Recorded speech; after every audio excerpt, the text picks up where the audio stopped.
Hey guys, I'm going to do a video real quick. This one for UFC 284. We're going to cover the top three fights on the card.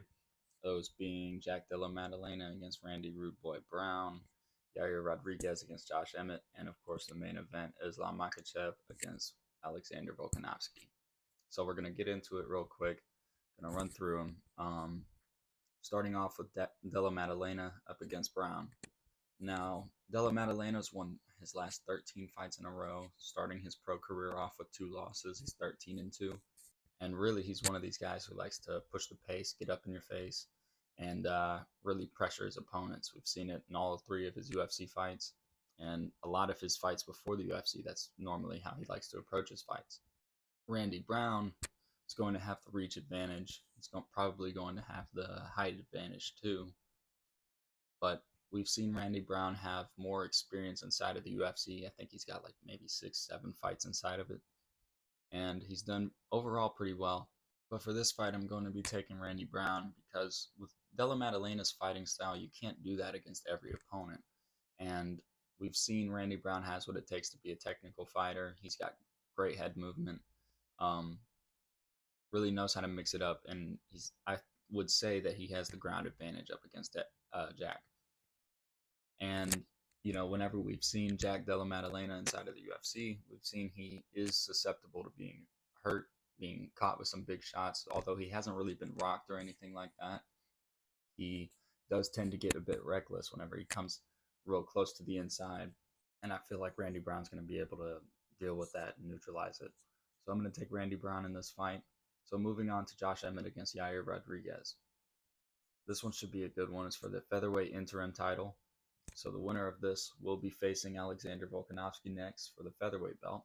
And it's a hard one to predict. Yair's really kind of an unpredictable fighter. He prefers to stand. I feel like Josh Emmett's going to look to take this fight to the ground.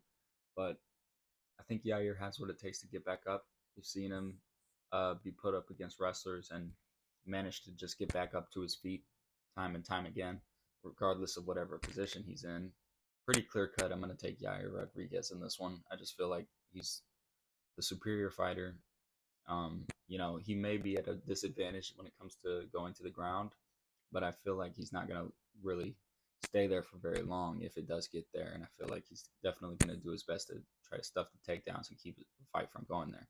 So I will be taking Yair Rodriguez in this one. And now for the main event, Islam Makhachev against Alexander Volkanovski. Now I know I picked Charles up against Islam because I didn't want to be proven wrong again by Charles, and I was proven wrong again. So now these two are fighting for the title of being known as the #1 pound-for-pound fighter in the world. And it's a very interesting fight. It's a very exciting matchup that I think it has the potential for a big upset. Islam being the big favorite coming into this one, Volkanovski as the underdog. Obviously, there's a size and a reach disadvantage for Volk. Islam is taller. He's probably going to have the reach advantage.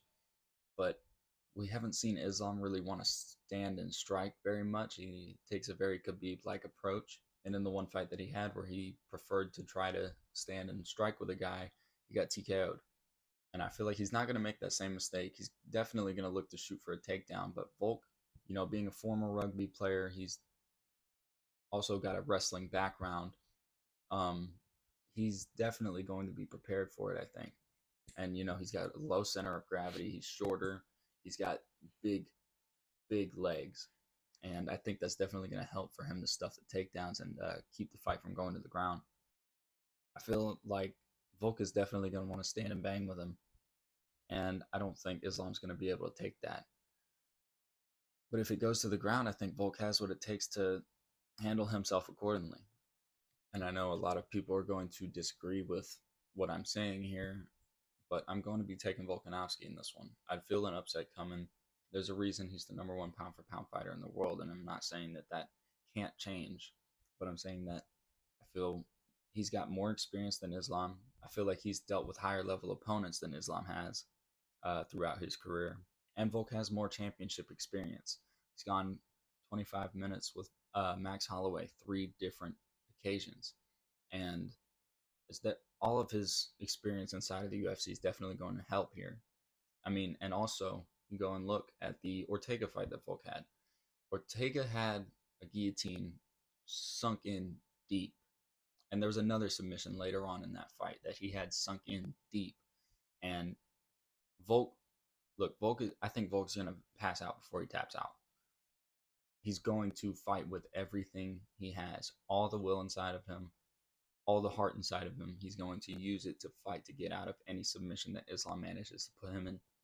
And I don't see Islam beating Volk. So for this fight, I'm going to be taking Alexander Volkanovski, and it looks like that's all I got for y'all. So hit like, subscribe, and all that.